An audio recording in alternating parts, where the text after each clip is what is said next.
Shalom saudari semua, kita mulai lagi ibadah kita minggu ini yang pasti juga akan memberkati kita. Dan ibadah kita kali ini juga satu tuntunan dari beberapa minggu ini. Dan minggu ini kita akan melihat pertanyaan Tuhan, maukah kita berkelimpahan? Ya, karena apa? Karena kelimpahan sudah Tuhan sediakan. Yuk sebelumnya kita mulai dulu dengan doa. Bapa, terima kasih buat hari yang Tuhan beri. Hari ini kami percaya Tuhan menuntun kami untuk kami bisa melihat apa yang Tuhan telah sediakan. Bapa telah sediakan. Roh Kudus, kami buka hati, tuntun pimpin kami, sehingga kami bisa melihat bahwa segala kelimpahan dari Tuhan telah disediakan bagi kami. Terima kasih, kami siap di dalam nama Tuhan Yesus. Haleluya. Amin. Baik saudara-saudari, kita akan lihat apa yang Tuhan mau sampaikan minggu ini yang pasti menjadi berkat buat kita, tuntunan buat kita sebagai anak-anak yang dikasihi Tuhan. Dan ini adalah suatu lanjutan dari beberapa saat yang lalu, yaitu tentang bagaimana Tuhan menginginkan kita bahagia, sukses, dan hidup berkelimpahan. Dan hari ini kita akan melihat bagaimana kita bisa menikmati kelimpahan. Kenapa? Karena kelimpahan Tuhan sudah sediakan. Baik, sebelumnya saya ulang dulu untuk review sesaat aja, jadi kita dapat ngerti apa yang sedang kita bahas ataupun Tuhan tuntun. Kita ngelihat bahwa seringkali tanpa kita sadar kita memakai pola pikir it's about me, kehidupan ini tentang saya, sehingga kita harus menghadapinya sendiri dengan kekuatan kita, dengan keinginan kita, dengan kehebatan kita, akhirnya kita kecewa. Tetapi sesungguhnya kehidupan ini it's about Jesus, berjalan bersama Tuhan, tentang Yesus, tentang firman-Nya, karyanya, tujuannya, pemberiannya. Dan ketika kita berjalan dengan pola pikir it's about me, kita sedang berpikir pada hal-hal yang natural doang, dan yang fokus kita pada hal yang kelihatan aja. Tetapi ketika kita berpikir tentang about Jesus, itu kita sedang berjalan dalam hal-hal yang supranatural, yang roh. Supranatural artinya di atas yang natural, ada kuasa yang lebih daripada yang alamiah, saudara ya. Dan sayangnya banyak orang juga melihat ini sebagai suatu hal yang gak enak. Kenapa? Karena ikut Tuhan, about Jesus, it's about proses. Adalah masalah tentang proses. Karena Tuhan adalah pribadi. Dia mau berinteraksi dengan kita, sehingga melalui perjalanan hidup, melalui proses, itulah yang berkesan, saudari. Ya. Nah, mari kita melihat ada 4 proses ini, atau 4 hal, firman, karya, tujuan pemberiannya. Jangan terbalik, urutannya pun sama, saudari, ya.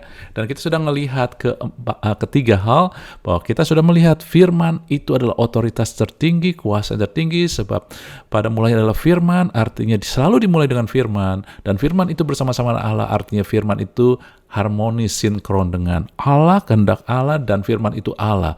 Bukan berarti secara fisik firman sama dengan Allah, tetapi secara otoritas dan kuasa firman adalah sama, karena Allah melakukan sesuai dengan firman.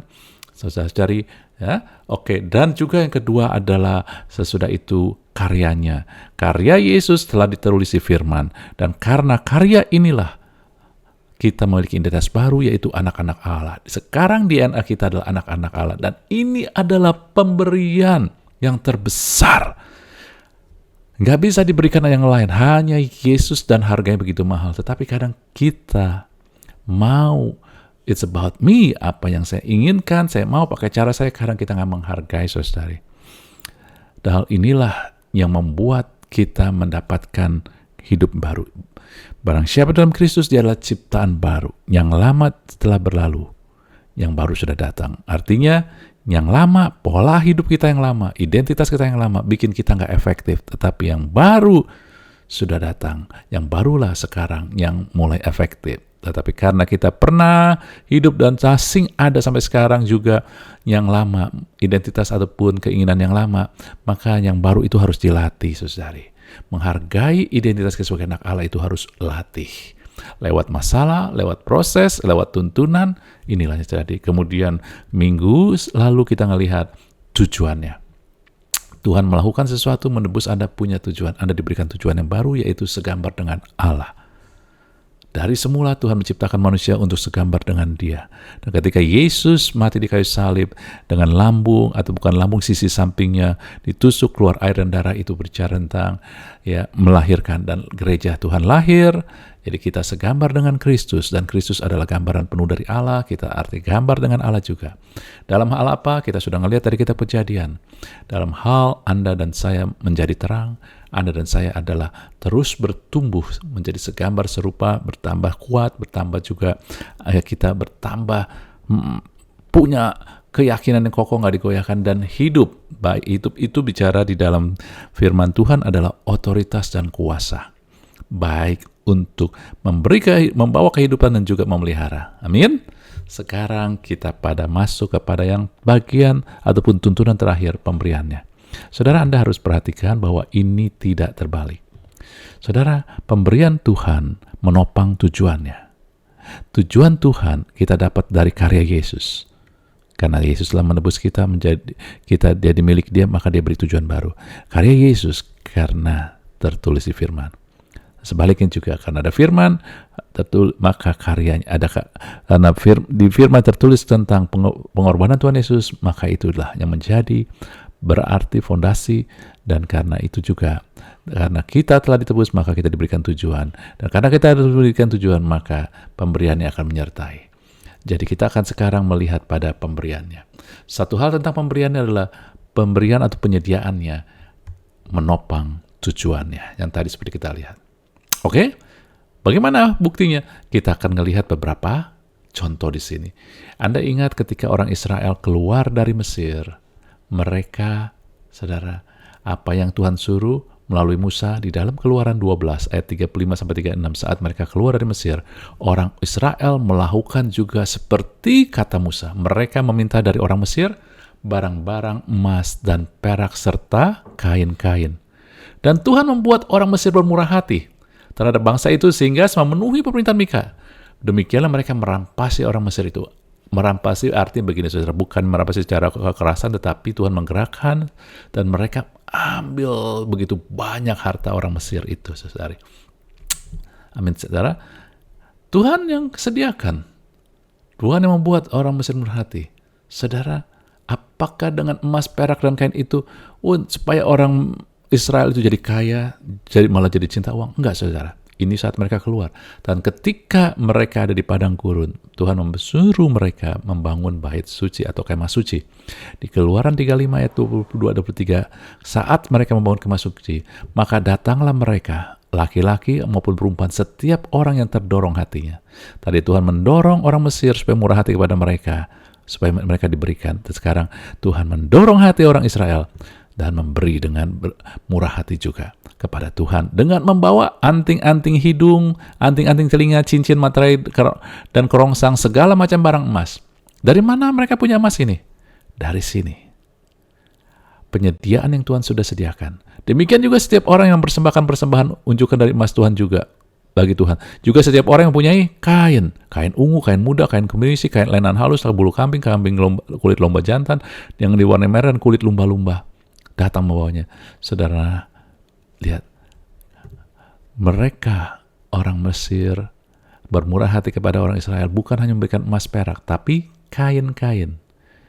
Memang gak disebut kain apa. Kalau kain biasa aja sih, biasa-biasa. Tapi ini kain ungu, kain mahal, saudara. Ungu muda, kermisi, lenan halus.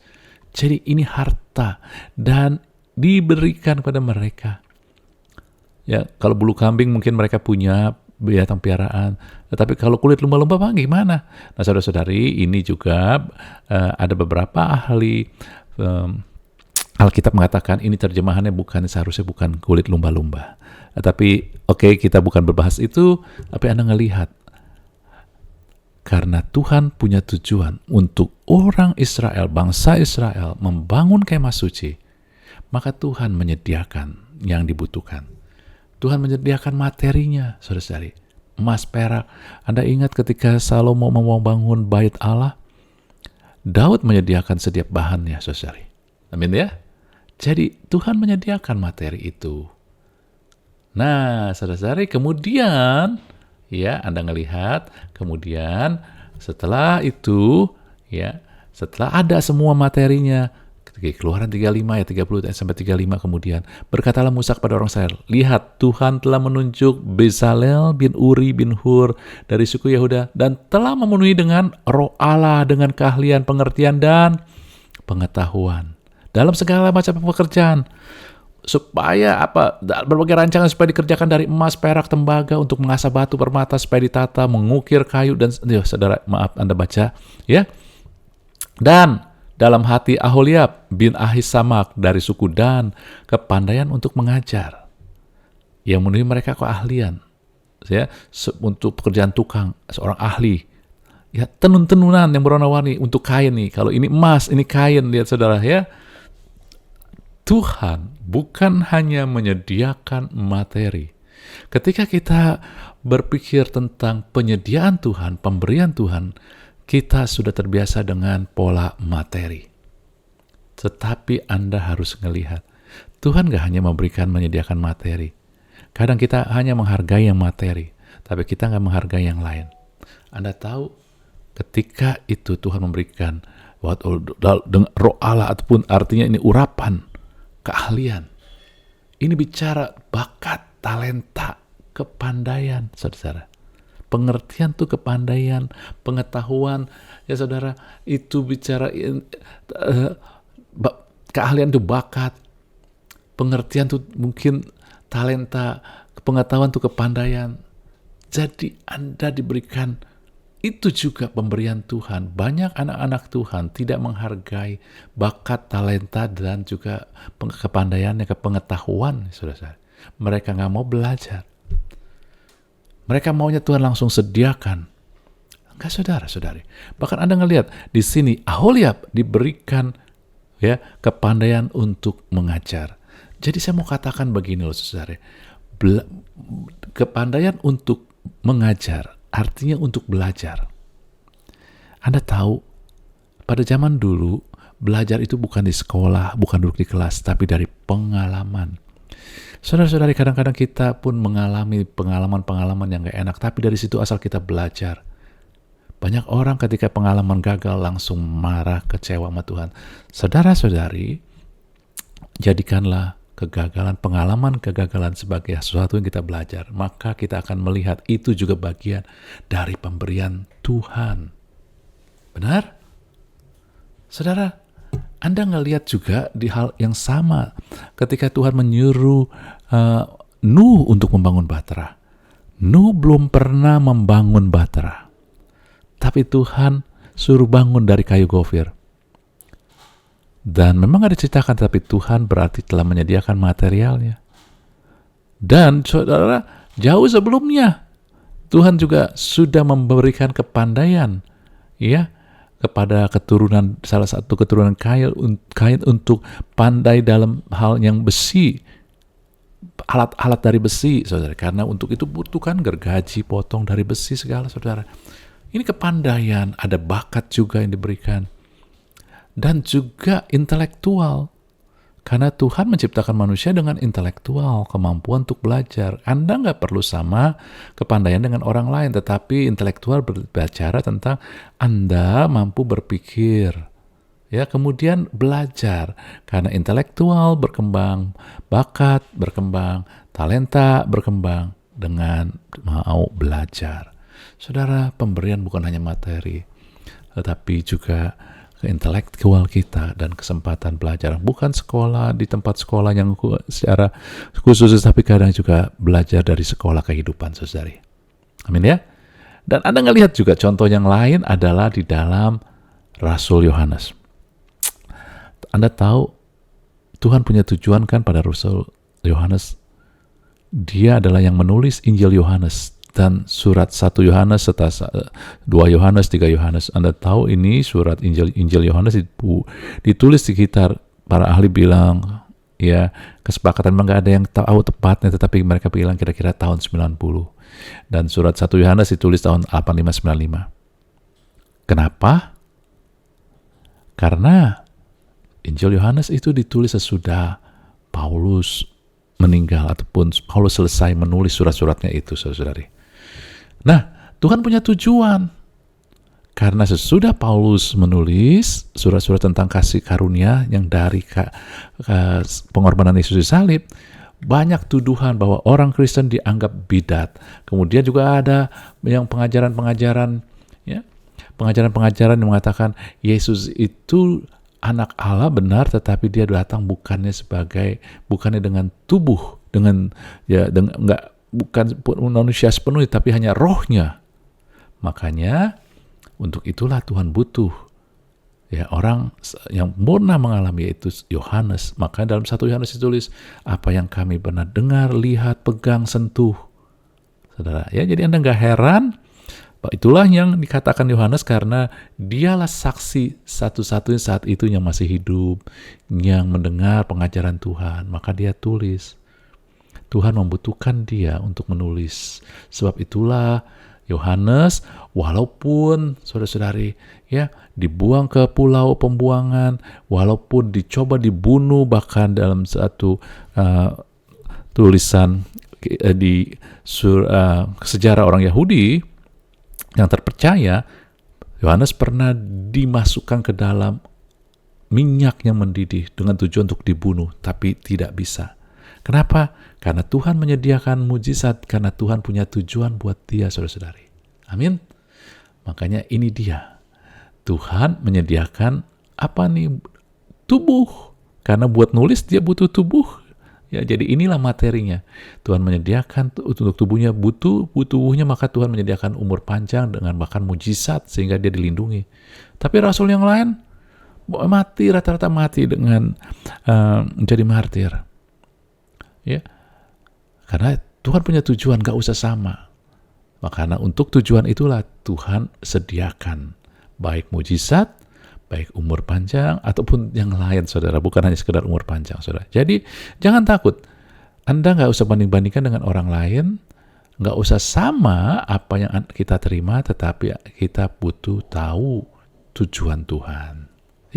Jadi Tuhan sediakan tuh materi, dan bukan hanya materi, kemudian juga Tuhan lewat hal itu Tuhan juga sediakan bakat, talenta, kepandaian, dan pengalaman. Pengalaman dia bersama dengan Tuhan, gitu. Dia tulis di situ, saudari. Oke, jadi Anda lihat ini konsisten. Penyediaan Allah bukan hanya materi, tetapi juga talenta, intelektual, dan pengalaman. Dan tentang pemberian, hal lain tentang pemberian adalah Mazmur 23, saudari. Mazmur 23 ayat 1 dan 6 ini Mazmur yang terkenal. Saya mau ambil Anda melihat bahwa Tuhan adalah gembalaku, takkan kekurangan aku. Ia membaringkan aku di padang rumput hijau, membimbing aku ke air yang tenang. Dan Anda melihat apa yang Tuhan sediakan. Saya sudah list di sini, menyegarkan jiwaku, menuntun aku, menyertai aku, menghibur aku, menyediakan hidangan di hadapan lawanku, arti membela, mengurapi aku, arti memberikan perkenanan hikmat, kebajikan, kemurahan, memberikan pengemurahan, saudara, akan mengikuti aku, dan seumur hidupku aku akan diam di dalam rumah Tuhan. Artinya kita akan dijamin di surga, saudari. Benar? Ini dia penyediaan Tuhan, pemberiannya. Jadi bukan hanya sekedar materi, tetapi juga ini Anda harus hargai, saudara. Tuntunan, penyertaan, penghiburan, pembelaan, hikmat, perkenanan, kemurahan, dan hidup kekal. Tetapi salah satu yang menarik dalam Mazmur 23 ini adalah kata pertama pembukaannya. Tuhan adalah gembalaku, takkan kekurangan aku. Jadi pemazmur bilang, yang membuat dia tidak berkekurangan adalah gembalaku. Menjadikan Tuhan gembala. Dia katakan, Tuhan adalah gembalaku, takkan kekurangan aku. Saudara-saudari, saya mau kasih unjuk bahwa pemazmur berfokus kepada Tuhan yang adalah gembala. Bagaimana ini yang sering kita lupakan karena kita ikut pada pola dunia. Dunia akan berfokus pada pemberiannya. Pemberian Tuhan pasti, tetapi ketika kita berfokus pada pemberiannya, akhirnya kita hanya mengejar, kita akan ikut pola dunia, kita akan mengejar apa yang kita inginkan, dan kemudian kita mulai membanding-bandingkan, karena kita fokus pada pemberiannya. Kok dia lebih baik, kok saya sudah sungguh-sungguh sama Tuhan semua dapat kayak begini, karena kita berfokus pada apa yang diberikan. Padahal apa yang diberikan sesuai dengan tujuan. Kita tenang aja. Ya, kan kalau kita fokus pada pemberiannya, makin lama kalau udah kita dapat ini, dapat suatu, misalkan kita udah dikasih HP, kita merasa kita fokus pada pemberiannya, lama-lama ini HP waktu baru kita terima, senang, kita senang bersyukur, tapi lama-lama udah setahun kita pakai ini lagi, ada yang baru lagi, yang keluar yang baru, fungsi yang baru, kita mulai nggak bersyukur dan kita mau menginginkan yang baru, saudari. Kita berfokus pada benda pemberiannya. Tetapi yang diajarkan oleh Mazmur ini adalah kita sebagai anak-anak Allah harus berfokus pada Sang Pemberi, Tuhan yang adalah gembalaku, yang menjaga, menuntun, menyediakan. Ya, ketika kita berfokus pada Sang Pemberi, maka kita bisa menikmati apa yang ada pada kita. Bukan mengejar apa yang kita inginkan lagi, bukan lagi membanding-bandingkan, tetapi mulai bersyukur. Saudara-saudari, Anda adalah anak-anak Allah. Fokuslah pada Sang Pemberi. Karena fokus pada Sang Pemberi membuat kita tidak akan kekurangan. Karena kekurangan itu biasa muncul dari keinginan. Keinginan kita, bukan kebutuhan. Kalau kebutuhan kita akan selalu dicukupi Tuhan. Tapi keinginan kita inilah, saudari. Dan kebutuhan kita berdasarkan tujuan kita. Ingat, pemberian Tuhan bukan hanya sekedar materi. Anda telah diberikan intelektual, kemampuan, bakat yang berbeda dari orang lain, dan juga kita juga telah diberikan kesempatan untuk belajar. Amin ya, saudara. Nah, hal ini juga sesuai dengan dalam perjanjian baru dalam Yakobus 1 ayat 17. Anda ngelihat ini luar biasa ya, saudara-saudari, lihat ini. Dikatakan, setiap pemberian yang baik dan setiap anugerah yang sempurna datangnya dari atas, diturunkan dari Bapa segala terang. Bukan Bapa iblis, Bapa yang segala kegelapan, tapi Bapa segala terang, Allah Bapa. Padanya tidak ada perubahan atau bayangan karena pertukaran. Dan saya mau kasih tahu Anda, setiap pemberian yang baik, kata baik ini saudara-saudari adalah agathos. Ya, bahasa asli agathos itu artinya good, benefit, artinya yang bermanfaat, yang membawa manfaat. Jadi kalau pemberian yang baik, kalau kita ngelihat hanya materi daripada dunia, kadang-kadang bahasa Indonesia kita pikir baik. Nah, kita akan ngelihat ya, kalau motor itu baik, mobil lebih baik. Jadi kita ngejar nilai yang datang dari dunia. Tetapi kalau firman Tuhan katakan, ya, pemberian yang agathos, saudara-saudara, yang bermanfaat. Kadang-kadang ketika kita diberi mobil, itu nggak bermanfaat buat kita. Ya Tuhan nggak kasih, jadi nggak usah kita ngiri. Percaya Tuhan memberi yang baik, bermanfaat. Karena Dia Bapa yang baik. Lalu dikatakan anugerah. Ya, kemurahan, anugerah yang sempurna. Saudara, kata sempurna ini adalah teleos. Kata teleos ini sama dengan akar kata yang tetelestai, saudara. Telos, complete, artinya selesai, sudah selesai. Maksudnya apa sih? Kata teleos ini dipakai artinya sudah selesai, lengkap, sesuai dengan tujuannya. Jadi, kalau Dia memberikan anugerah yang sempurna, artinya Dia memberikan anugerah, kemurahan, perkenanan untuk Anda dan saya. Anugerah yang sempurna, pemberian yang lengkap untuk tujuan Anda dan saya tercapai. Jadi kita nggak bingung kan? Apa itu sempurna? Sempurna artinya dari A sampai Z, dari hulu sampai hilir disediakan. Bukan, saudara. Anda disediakan lengkap untuk mencapai tujuan dari kehidupan kita. Tujuan Anda dan saya bisa berbeda dari satu orang ke orang yang lain. Jadi kita nggak perlu sama. Dan yang menarik dikatakan di sini, datangnya dari atas, diturunkan dari Bapa segala terang. Kata datangnya, ya, kata datangnya ini, ada perhatikan datangnya, ya, itu dari kata baino.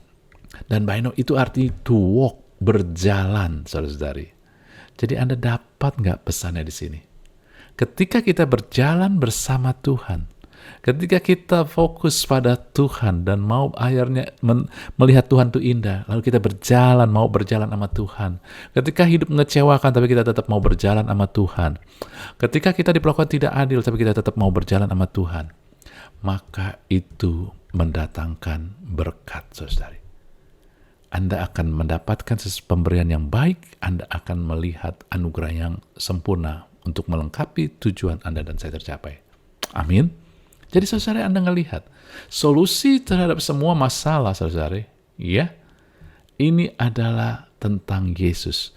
Firman-Nya, karyanya, tujuannya, pemberiannya. Dan hari ini kita ngelihat bagian terakhir pemberiannya. Untuk Anda mau melihat yang lain, firman, karya, tujuannya, Anda ngelihat dari firman atau khotbah sebelumnya, tuntunan sebelumnya, saudara. Ya, Anda bisa lihat di YouTube-nya ada. Ya, kalau Anda mau perlu lagi, Anda silakan hubungi saya. Jadi pemberiannya adalah, ingat, pemberiannya menopang tujuannya.